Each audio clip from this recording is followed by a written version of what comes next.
Bismillahirrahmanirrahim. Assalamu alaikum, dear students. Adnan Ali Shahzad is here. This lecture is for the students of Economic Analysis in MBA 3.5 second semester. In the last lecture, we have studied the short-run production cost, fixed cost, variable cost, marginal cost, average fixed cost, average variable cost. We have also explained with the help of table and diagram in the last lecture. Today we are going to discuss the next topic, that is long run production cost. We are also going to discuss market structure, perfect competition, revenue curve under perfect competition, short run and long run equilibrium of the firm under perfect competition. So these are the contents of today's lecture.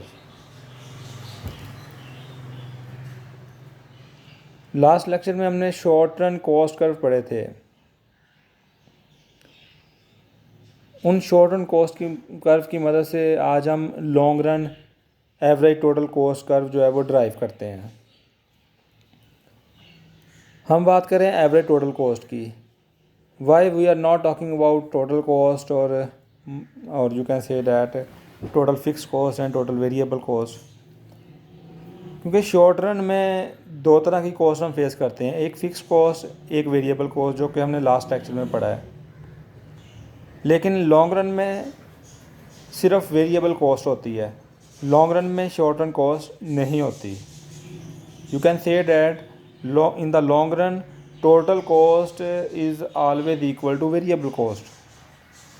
Variable cost जो है वो total cost के equal होती है, fixed cost नहीं होती है long run cost में। दैट्स वाई जो है वो उसकी शेप, टोटल कॉस्ट की शेप वही होगी जो वेरिएबल कॉस्ट की होगी, क्योंकि इसमें फ़िक्स्ड कॉस्ट नहीं होती। Let's talk about average total cost. ये आपके सामने डायग्राम में short run average total cost curve draw है। आप कह सकते हैं कि डिफरेंट हैं 1 2 3 4 5। ये short run average total cost curve draw है। हम इनकी मदद से long run average total cost curve जो है वो ड्राइव करेंगे। बेसिकली ये देखें, इसकी शेप जो एवरेज टोटल कॉस्ट कर्व की शेप होती है शॉर्ट रन की, वो यही है कि स्टार्ट में डिक्लाइन हो रही है और फिर मिनिमम पॉइंट आ जाता है और फिर वो इंक्रीज होना शुरू हो जाती है शॉर्ट रन में। ऐसे ही है, यू शेप है। तो जो जहाँ पे मिनिमम होती है, तो अगर आप तमाम short run average cost curve के मिनिमम पॉइंट्स को मिला दें तो इस तरीके से जो है वो long run average total cost curve जो है वो हासिल हो जाएगा। आप देख सकते हैं डायग्राम में। तो यहाँ पे हमने क्या किया है, जो short run average total cost curve थे, बहुत ज़्यादा कर्व रेड कलर्स के ड्रा किए हुए आप देख सकते हैं। तो उनके मिनिमम पॉइंट्स को, मिनिमम पॉइंट के बाद एवरेज टोटल कॉस्ट में इजाफा स्टार्ट हो जाता है, तो उनके मिनिमम पॉइंट्स को हम जो है वो मिला देते हैं। कि मिनिमम पॉइंट्स को जो है हम मिला देते हैं, तो उससे जो है वो आप कह सकते हैं कि आपकी average total long run average total cost जो है वो हासिल हो जाएगी। और इसकी शेप भी जो है ऑलमोस्ट यू शेप है, बे शेप है आप कह सकते हैं। हमने कॉस्ट कर्व भी स्टडी किया, रेवेन्यू भी देखे। अब हम उनकी मदद से मार्केट स्ट्रक्चर की तरफ आते हैं। मार्केट स्ट्रक्चर जो है वो दो तरह का हो सकता है, एक है परफेक्ट कंपटीशन, दूसरा है इम्परफेक्ट कंपटीशन।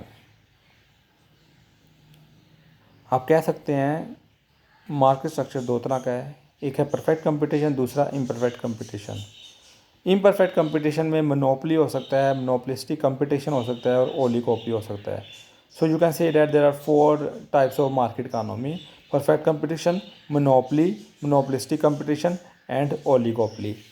हम इंशाल्लाह इन्हें ज़्यादा डेप्थ में तो नहीं, लेकिन टू सम एक्सटेंट हम इनको स्टडी करेंगे। तो 4 मार्केट इकोनॉमी हम स्टडी करेंगे: perfect competition, monopoly, monopolistic competition and oligopoly. तो मार्केट स्ट्रक्चर दो तरह के होते हैं, एक है परफेक्ट कंपटीशन, दूसरा इम्परफेक्ट कंपटीशन। और ये जो मोनोपोली, मोनोपोलिस्टिक कंपटीशन, ओलिगोपोली, ये इम्परफेक्ट कंपटीशन में आते हैं। Today we will discuss only perfect competition. How you can define the perfect competition? There are 5 major characteristics of perfect competition which can define the concept of perfect competition in comprehensive way. ये 5 इसकी basic assumption हैं, 5 इसकी characteristics हैं आप कह सकते हैं 5 इसके पिलर्स हैं जिनकी बेस पे परफेक्ट कंपटीशन जो है वो इम्प्लीमेंट होता है। तो इन इन 5 करेक्टरिस्टिक्स को हम परफेक्ट कंपटीशन को डिफ़ाइन करने के लिए यूज़ करते हैं। First number is that there must be a large number of buyers and sellers in the market. Market देखिए, मार्केट की डेफिनेशन ही यही है, market is a place where large number of buyers and sellers are exist. ठीक है, market जगह ही ऐसी है जहाँ पे large number of buyers and sellers हों। So first major characteristics of perfect competition is that there must be a large number of buyers and sellers in the market. Free entry and exit. Second characteristics of perfect competition is free entry and exit, means new firm can easily enter into the market and old firm can easily left the market. There is no restriction on the firm to enter or exit from the market. देखें, पुरानी firm जो है वो अगर business छोड़कर जाना चाहे वो आसानी से जा सकती है, नई फर्म जो है वो मार्केट में एंटर होना चाहे हो सकती है। देयर इज़ नो रेस्ट्रिक्शन और बैरियर, ठीक है, on entry and exit of the firm. कोई बैरियर नहीं है। Old firm can left the market, new firm can enter into the market, there is no restriction. Third major assumption of perfect competition is products are homogeneous. जो products जो है वो firm produce कर रही हैं वो होमोजीनियस है, means एक जैसी हैं। प्रोडक्ट्स जो हैं वो होमोजीनियस है, उनमें कोई फ़र्क नहीं है, एक जैसी हैं। Fourth one is free factor mobility. Fourth major assumption is free factor mobility, means factor of production can freely move from one market to another market, one firm to another firm. Factor of production जो है वो freely mobile है, वो एक firm से दूसरी firm में freely move कर सकते हैं, कोई इस पर रेस्ट्रिक्शन नहीं है। Fifth major assumption of perfect competition is perfect knowledge about market prices.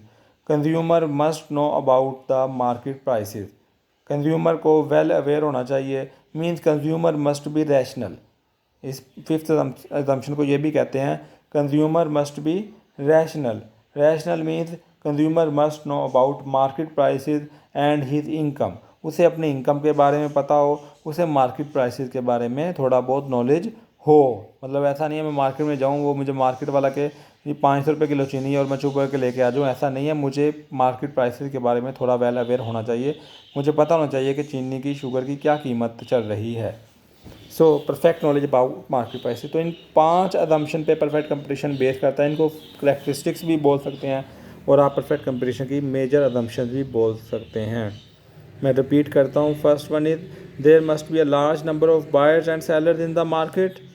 Second one is that new firm can easily enter into the market and old firm can leave the market. And third major assumption is that products are homogeneous. Fourth assumption is that there is no restriction on the movement of factors of production. So factor of production can freely move from one firm to another firm. And last one is that rational consumer or rational behavior. Consumer must know about market prices and his income. Next move करते हैं हम revenue curve under perfect competition. हम revenue curve draw करते हैं। हमने cost curve previously, अगर आप देखें प्रीवियस लेक्चर में हमने कॉस्ट कर्व ड्रा किए थे, उससे पहले हमने प्रोडक्शन कर्व भी ड्रा किए थे, यहाँ हमने रेवेन्यू कर्व ड्रा नहीं किए। बेसिकली देखें, जो कॉस्ट कर्व है वो मार्केट स्ट्रक्चर कैसा भी हो, चाहे वो परफेक्ट कंपटीशन हो चाहे वो इम्परफेक्ट कंपटीशन हो, कॉस्ट कर्व जो है वो एक जैसे ही रहते हैं। देखिए कॉस्ट तो गुड्स एंड सर्विसेज प्रोड्यूस करने पर आपको आनी है, तो चाहे जो मार्केट है, मार्केट तो सेल करने के हवाले से, गुड्स एंड सर्विसेज को सेल करने से हवाले से, मतलब रेवेन्यू के हवाले से है। तो रेवेन्यू कर्व जो है वो डिफरेंट हो सकते हैं परफेक्ट कंपटीशन में एंड इम्परफेक्ट कंपटीशन में।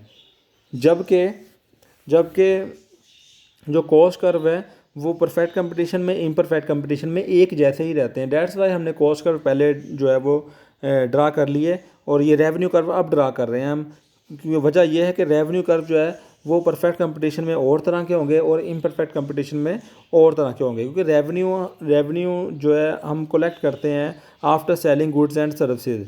तो चूँकि मार्केट स्ट्रक्चर डिफरेंट हो तो फिर डिफरेंट तरीके से हमें गुड्स एंड सर्विसेज सेल करना पड़ती हैं, तो फिर रेवेन्यू कर्व भी जो है वो डिफरेंट बनेंगे। ठीक है, यहाँ पे हम ड्रा करते हैं revenue curve under perfect competition. Here you can see that in the first column price level is mention which is fixed. अब देखें large number of buyers and sellers हैं, इसकी जो मेजर असम्पशन है उसकी बेस पे मैं आपको बता रहा हूँ। Large number of buyers and sellers हैं, ख़रीदने वाले भी बहुत हैं, बेचने वाले भी बहुत हैं। ठीक है, और प्रोडक्ट्स भी जो है वो भी होमोजीनियस है, एक जैसी हैं। सो नो वन सेलर और buyer can affect the market prices. No one seller और buyer can affect the market prices. अब देखना मार्केट में चीनी है, सारे सबके पास चीनी तकरीबन एक जैसी पड़ी है, तो क्या कोई एक कह सकता है कि मैं महंगी बेच लूँ, मार्केट में रेट 60 चल रहा है वो गया कि मैं 80 बेच लूँ? पॉसिबल है नहीं। क्यों? क्योंकि लार्ज नंबर ऑफ सेलर्स हैं। आप जो मार्केट में रेट है उससे आप 60 वाले से परचेज करें, आप 80 वाले से क्यों परचेज करेंगे?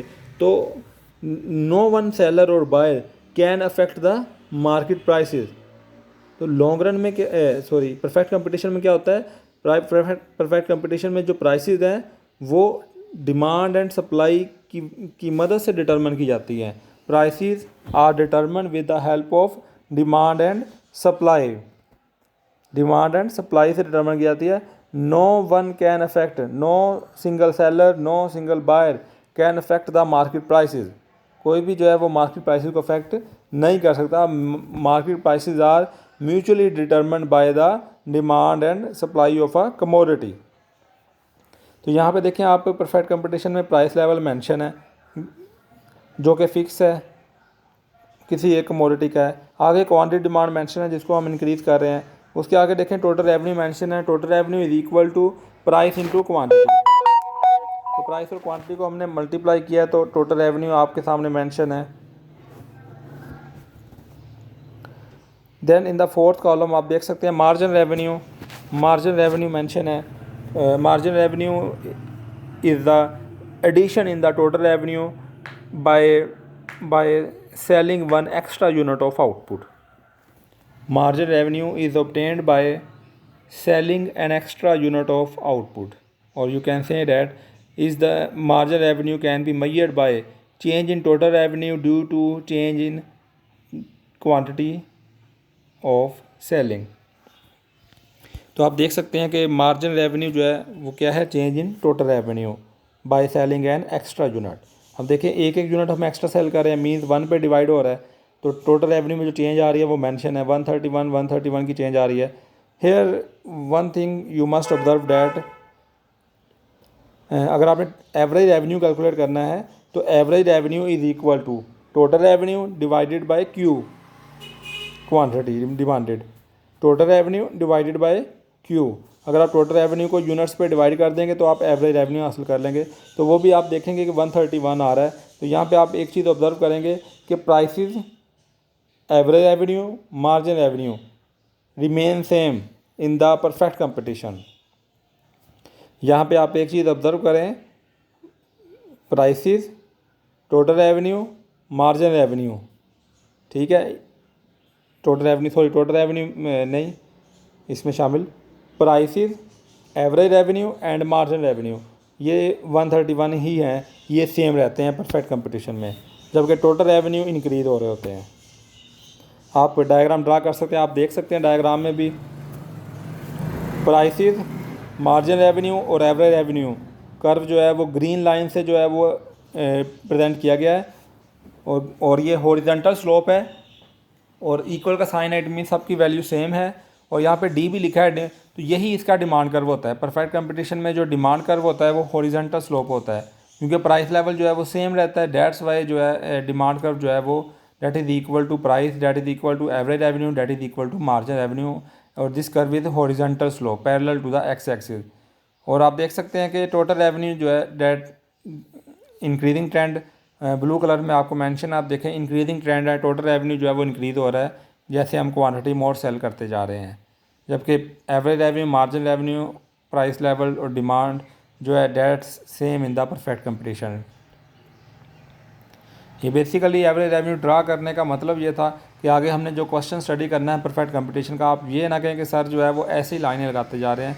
तो जो भी लाइन लगाते हैं उसका एक मोटिव होता है, वो हमने ड्राइव किया है। मतलब हम कोस्ट कर्व ड्रा करेंगे तो वो हमने पहले ड्राइव किए हैं कि वो कोस्ट कर्व कैसे बनते हैं।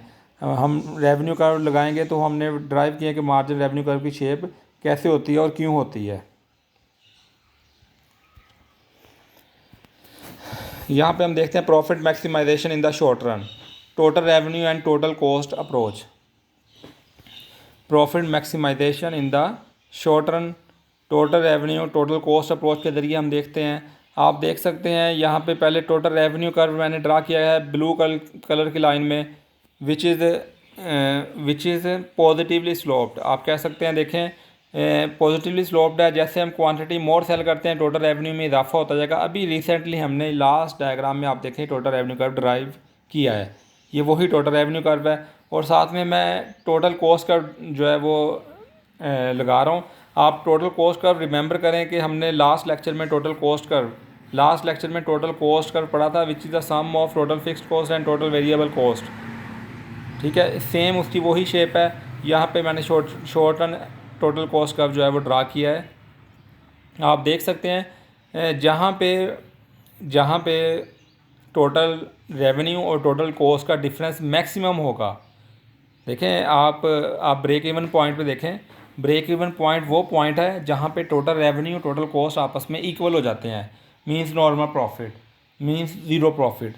जहाँ पे आपके टोटल रेवेन्यू टोटल कॉस्ट आपस में इक्वल हो जाते हैं उसको हम ब्रेक इवन पॉइंट बोलते हैं। आप देख सकते हैं डायग्राम में।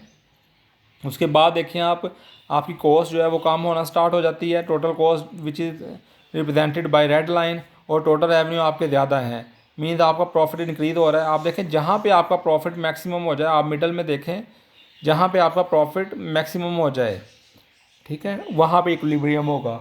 उसके बाद आप देखेंगे प्रॉफिट कम होना स्टार्ट हो जाएगा, और इवन आप देखेंगे अगेन ब्रेक इवन पॉइंट आएगा जहाँ पे आपका टोटल कॉस्ट और टोटल रेवेन्यू इक्वल हो जाएंगे। और उसके बाद भी अगर आप आउटपुट सेल करेंगे तो आपकी कॉस्ट जो है वो रेवेन्यू से इंक्रीज़ कर जाएगी। तो प्रॉफिट कहाँ पे मैक्सिमम होगा? जहाँ पे टोटल कॉस्ट और टोटल रेवेन्यू का डिस्टेंस आपस में जो है वो मैक्सिमम है, ठीक है, वहाँ पे मैक्सिमम इकोनॉमिक प्रॉफिट होगा और वहाँ पे इक्विलिब्रियम होगा। Profit maximisation in the short run, margin revenue curve and margin cost approach. Now अब हम प्रॉफिट मैक्सिमाइजेशन की तरफ जाते हैं with the help of margin revenue and marginal cost curve की मदद से। हम profit maximisation in the short run की तरफ आते हैं with the help of margin revenue and marginal cost. आप देख सकते हैं कि there are two conditions of for firms equilibrium in the short run. There are two conditions for firm equilibrium in the short run in the perfect competition. First one is that margin revenue must be equal to marginal cost. Margin revenue must be equal to marginal cost. And second condition is that slope of marginal cost must be greater than slope of marginal revenue. Slope of marginal cost must be greater than slope of marginal revenue. First condition को हम necessary condition भी बोलते हैं और second condition को हम sufficient condition भी बोलते हैं। फर्स्ट कंडीशन को हम नेसेसरी कंडीशन बोलते हैं और सेकंड कंडीशन को हम सफिशेंट कंडीशन बोलते हैं। आपके सामने जो है वो दोनों कंडीशन जो है वो मेंशन है। आप देखें कि आप मार्केट स्ट्रक्चर कोई सा भी पढ़ रहे हो, चाहे आप परफेक्ट कंपटीशन पढ़ रहे हो चाहे आप इम्परफेक्ट कंपटीशन पढ़ रहे हो, इम्परफेक्ट कंपटीशन में जो भी आते हैं जो इक्विलिब्रियम कंडीशंस हैं फर्म की वो सेम रहेंगी, यही वाली रहेंगी, ये आप याद रखिएगा। हम प्रॉफिट मैक्सिमाइजेशन केस की तरफ आते हैं with the help of margin revenue margin cost curve. Here you can see that grey line is mention which represented price curve, average revenue curve and margin revenue curve. क्योंकि ये तीनों perfect competition में same रहते हैं तो ये आप देखें ये मेंशन है। जहाँ पे प्राइस 131 है, हमने प्रीवियसली जो है इसको डिस्क्राइब किया था। मार्जिनल कॉस्ट कर्व देखें आप ब्लू लाइन से रिप्रेजेंट है। अब देखें मार्जिनल कॉस्ट जो है वो कम हो रही है, ठीक है, और मिनिमम पॉइंट पे है, 3.5 पे मिनिमम पॉइंट पे है। उसके बाद देखिए बढ़ना शुरू हो गई है, मार्जिनल कॉस्ट बढ़ना शुरू हो गई है, but still you are producing goods and services. क्यों आप आउटपुट प्रोड्यूस करते जाएंगे? क्योंकि मार्जिनल कॉस्ट बढ़ना शुरू हो गई है बट स्टिल मार्जिन रेवेन्यू से तो कम है। तो आप देख सकते हैं जहाँ पे margin revenue margin cost equal होंगे 9 पॉइंट पे, देखें आप 9 आउटपुट पे इक्वल हैं, तो वहाँ पे फर्म जो है वो इक्विलिब्रियम में हो गई। यहाँ पे इसकी पहली कंडीशन जो है वो सेटिस्फाई होती है, margin revenue is equal to marginal cost. आप देख सकते हैं जहाँ पे मार्जिन रेवेन्यू मार्जिन कॉस्ट का कर्व को कट कर रहे हैं, एक दूसरे को इंटरसेक्ट कर रहे हैं, यहाँ पे मार्जिन रेवेन्यू मार्जिन कॉस्ट आपस में इक्वल है। यहाँ पे जो नेसेसरी कंडीशन है वो सेटिस्फाई हो रही है, margin revenue must be equal to marginal cost, ठीक है। और यहाँ this is the equilibrium level of output. Firm जो है वो यहाँ तक आउटपुट जो है वो प्रोड्यूस करेगी और सेल करेगी 9 पॉइंट तक, 9 पॉइंट तक, जहाँ पे मार्जिन रेवेन्यू मार्जिन कॉस्ट आपस में इक्वल है। क्योंकि अगर इससे ज़्यादा पे जाते हैं, आप सेल करते हैं, तो वहाँ पे मार्जिन कॉस्ट जो है एक्सीड कर जाती है मार्जिन रेवेन्यू से। तो ये अफोर्डेबल नहीं है कि मार्जिन कॉस्ट ज़्यादा हो, मार्जिन रेवेन्यू जो है वो कम हो, तो ये अफोर्डेबल नहीं है। तो यहाँ तक प्रोडक्शन होगी जहाँ पे margin revenue margin cost equal होते हैं। और दूसरी असम्पशन है, दूसरी कंडीशन है for equilibrium, margin slope of margin cost must be greater than slope of margin revenue. आप देख सकते हैं कि जो मार्जिन कॉस्ट कर्व है वो ऊपर जाते वक्त मार्जिन रेवेन्यू को कट कर रहा है। इट मीन्स कि ये सेकंड कंडीशन भी जो है वो सेटिस्फाई हो रही है, क्योंकि मार्जिन कॉस्ट की शेप जो है वो यू शेप होती है। ये पीछे से भी जो है वो मार्जिनल रेवेन्यू कर्व को कट कर सकता है, लेकिन उसकी सेकंड जो कंडीशन है वो इस बात को सेटिस्फाई करेगी कि मार्जिन कॉस्ट कर्व जो है उसकी स्लोप ग्रेटर होनी चाहिए मार्जिन रेवेन्यू कर्व से। मीन्स के मार्जिन कॉस्ट कर्व ऊपर जाते वक्त मार्जिन रेवेन्यू कर्व को कट करे, वहाँ पे इक्विलिब्रियम होगा। देन आप देख सकते हैं प्रॉफिट मैक्सिमाइजेशन की कंडीशन पे आते हैं। ये जो दोनों कंडीशंस थी फर्म्स के इक्विलिब्रियम की कंडीशन थी। ये दोनों जो कंडीशन थी क्या थी, फर्म के इक्विलिब्रियम की कंडीशन थी, और ये सेम रहती हैं चाहे परफेक्ट कंपटीशन है चाहे इम्परफेक्ट कंपटीशन है। अब मैं बात कर रहा हूँ प्रॉफिट मैक्सिमाइजेशन कंडीशन की। प्रॉफिट मैक्सिमाइजेशन कंडीशन ये है कि average cost must be greater than average revenue. Average cost जो है वो एवरेज रेवेन्यू से ज़्यादा होना चाहिए, फिर हम कहेंगे कि ये प्रॉफिट मैक्सिमाइजेशन है। तो आप देख सकते हैं कि जो एवरेज टोटल कॉस्ट का कर्व है रेड कलर का, वो मैंने ड्रा किया यू शेप में, लेकिन that is below than the average revenue curve, ठीक है। ये जहाँ एवरेज रेवेन्यू आपको नज़र नहीं आ रहा, ये सेम है, एवरेज रेवेन्यू मार्जिन रेवेन्यू और प्राइस लेवल, ये जो ग्रे कलर की लाइन है ये सेम है। तो आप देख सकते हैं कि एवरेज टोटल कॉस्ट कर्व इससे नीचे ड्रा किया गया, उसकी जो मिनिमम पॉइंट है इससे नीचे ड्रा किया गया है, और वो मार्जिन कॉस्ट कर्व को कट कर रहा है। इससे नीचे ड्रा करने का मतलब है कि average revenues are greater than average total cost, average revenues are greater than average total cost. अब देखें फिर क्वांटिटी वाइज लाइन को जो है वो आप देख सकते हैं कि वाई एक्सिस से मिलाया गया है। अब बेसिकली देखें 0, 9 और जहाँ पे मार्जिन कॉस्ट को कट किया था और प्राइस, ये सारे का सारा एरिया जो था टोटल रेवेन्यू था। अब आप देखें कि जहाँ पे कॉस्ट का रेड कलर लाइन ने कट किया है, अब वो जो रिमेनिंग एरिया है वो टोटल कॉस्ट एरिया है। अब जो सेंटर में ग्रीन लाइन शेडेड एरिया आ गया है, ये प्रॉफिट आपका बन जाएगा। मतलब economic profit is equal to total revenue minus total cost. तो अगर टोटल रेवेन्यू में से टोटल कॉस्ट आप माइनस करें तो ये बन जाएगा आपका इकोनॉमिक प्रॉफिट। तो ये प्रॉफिट मैक्सिमाइजिंग केस है। तो लॉस का केस भी हो सकता है पॉसिबल परफेक्ट कंपटीशन में ऑब्वियसली। तो उस केस में क्या है, सारा कुछ वैसा है। देखें आपने margin revenue, average revenue, price curve same है, मार्जिन कॉस्ट कर्व उसी तरीके से कट कर रहा है। और मैं लास्ट डायग्राम में एवरेज वेरिएबल कॉस्ट के बारे में बताना भूल गया। एवरेज वेरिएबल कॉस्ट जो है वो एवरेज टोटल कॉस्ट के कर्व के नीचे ड्रा किया गया है। इसका यहाँ पे कोई इतना ख़ास मकसद नहीं है, ये डिफ्रेंशिएट करने के लिए है between loss and abnormal loss, ठीक है। शटडाउन पॉइंट के दरमियान और लॉस के दरमियान डिफ्रेंशिएट करने के लिए एवरेज वेरिएबल कॉस्ट काम आएगी। यहाँ पे ऐसा जिसका कोई रोल नहीं है। हाउएवर ये एवरेज टोटल कॉस्ट कर्व के नीचे होगा और इसकी शेप तकरीबन सेम होती है। यहाँ पे आप देख सकते हैं सेम सारे कर्व वैसे ही हैं। या ये मिनिमाइजिंग लॉस मिनिमाइजिंग केस है, यहाँ पे लॉस को रिप्रेजेंट किया गया है। तो आप देख सकते हैं कि average total cost is greater than average revenue curve. आपकी एवरेज टोटल कॉस्ट जो है वो एवरेज रेवेन्यू से ज़्यादा है। डेट्स वाई आप देखें कि एवरेज टोटल कॉस्ट कर्व जो है वो ऊपर ड्रा किया गया है। एवरेज टोटल कॉस्ट जो है वो ऊपर ड्रा किया गया है, that is greater than the average revenue curve. तो average revenue curve grey line है, उससे ऊपर ड्रा किया गया है एवरेज टोटल कॉस्ट कर्व। और जबकि एवरेज वेरिएबल कॉस्ट जो है वो नीचे ड्रा है एवरेज रेवेन्यू से। इट मीन्स, अब देखें, इट मीन्स कि देखें average total cost is the sum of average variable cost plus average fix cost. It means कि आपकी एवरेज फिक्स कॉस्ट का कुछ हिस्सा पूरा हो रहा है, कुछ पूरा नहीं हो रहा, इसको हम नॉर्मल लॉस भी बोलते हैं। तो ये लॉस है, मतलब एवरेज वेरिएबल कॉस्ट आपकी रेवेन्यू से, एवरेज रेवेन्यू से कम है। एवरेज वेरिएबल कॉस्ट आपकी एवरेज रेवेन्यू से कम है, जबकि एवरेज टोटल कॉस्ट जो है वो एवरेज रेवेन्यू से ज़्यादा है। It means average variable cost का कुछ ही, एवरेज वेरिएबल कॉस्ट पूरी हो रही है, जबकि एवरेज फिक्स कॉस्ट का कुछ हिस्सा पूरा हो रहा है, कुछ नहीं। Because average total cost is equal to average fix cost plus average variable cost.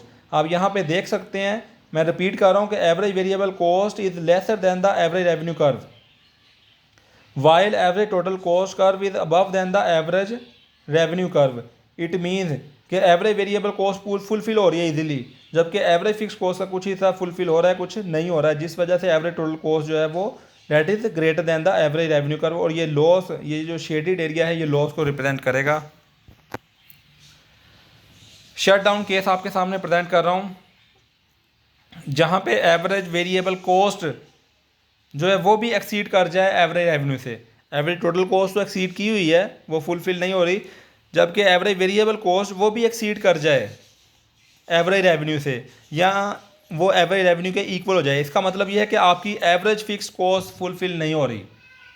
Variable cost तो आप किसी हद तक पूरी कर रहे हैं, लेकिन आपकी एवरेज फिक्स कॉस्ट फुलफिल नहीं हो रही, तो इसको हम शट डाउन केस बोलेंगे। इसमें बहुत ज़्यादा लॉस हो रहा है, फर्म जो है वो firm will left the industry. ठीक है, ये शट डाउन केस है जिसमें average variable cost is equal to average revenue, और you can say that average variable cost is greater than average revenue. It means आपकी एवरेज फिक्स कॉस्ट जो है वो टोटली जो है वो फुलफिल नहीं हो रही।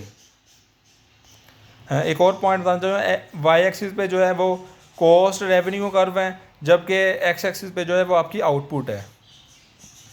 यहाँ पे आप long run equilibrium of the firm देख सकते हैं।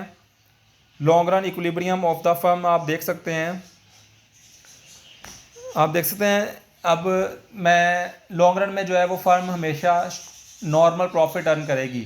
नॉर्मल प्रॉफिट क्यों अर्न करेगी? आप देखें, जो firm abnormal profit means profit maximising कर रही थी, एबनॉर्मल प्रॉफिट अर्न कर रही थी, वो लंबे अरसे तक एबनॉर्मल प्रॉफिट नहीं अर्न कर सकती। वजह क्योंकि new firms can easily enter into the market and old firms can easily leave the market. अब आप देखेंगे नई फर्म उसके मुकाबले पे आ जाएंगी, तो ऑटोमेटिकली जब नई फर्म्स उसके कंपटीशन पे आ जाएंगी, तो ऑटोमेटिकली उसका जो प्रॉफिट मैक्सिमाइजिंग है या एबनॉर्मल प्रॉफिट है, उसको नॉर्मल प्रॉफिट में कन्वर्ट होना पड़ेगा। इसी तरह जो फर्म नॉर्मल लॉस पे थी या शट डाउन पॉइंट पे थी, या तो अब लंबे अरसे तक तो वो लॉस बियर नहीं कर सकती, तो या तो वो अपनी इम्प्रूवमेंट फर्म को इम्प्रूव कर लें और नॉर्मल प्रॉफिट पे आ जाएं, अदरवाइज लेफ्ट द इंडस्ट्री। तो उनके पास दो ही वे होंगे, या तो वो अपनी हालत इंप्रूव करके नॉर्मल प्रॉफिट अर्न करें लंबे अरसे के लिए, और या फिर वो इंडस्ट्री को छोड़ दें, क्योंकि लंबे अरसे तक लॉस के साथ नहीं चला जा सकता। तो लॉन्ग रन में सिर्फ एक डायग्राम बनेगी विच इज़ नॉर्मल प्रॉफिट। आप यहाँ पे देख सकते हैं average total cost is equal to marginal cost, और यहाँ पे वेरिएबल कॉस्ट अलग से ड्रा नहीं किया गया, क्योंकि लॉन्ग रन में average total cost is equal to average variable cost. Long run में फिक्स कॉस्ट होती ही नहीं है। तो आप देख सकते हैं यहाँ पे average total cost is equal to average revenue curve. ठीक है, ये मार्जिनल रेवेन्यू जहाँ पे लिखा है, ये marginal revenue is equal to average revenue is equal to price. तो आप देख सकते हैं यहाँ पे जीरो प्रॉफिट हो रहा है, total revenue minus total cost is equal to zero. ये नॉर्मल प्रॉफिट कहलाता है इकोनॉमिक्स में। क्यों? क्योंकि इसमें एक्सप्लिसिट कॉस्ट इम्प्लिसिट कॉस्ट दोनों ही फुलफिल हो रही होती हैं, दोनों माइनस होने के बाद जीरो बचता है, तो ये नॉर्मल प्रॉफिट कहलाता है, जहाँ पे आपकी average total cost margin revenue या एवरेज रेवेन्यू के इक्वल हो। तो लॉन्ग रन में एक डायग्राम बनेगी, लॉन्ग रन में सिर्फ एक डायग्राम बनेगी विच इज़ नॉर्मल प्रॉफिट। आप लोग फर्दर रीडिंग कर सकते हैं by the book of economics, McConnell, Brue and Flynn, chapter number 9 pure competition. You can also put your queries in the Google classroom, और you can also discuss it with me in the Zoom live session. Thank you so much students. Stay blessed. Allah Hafiz.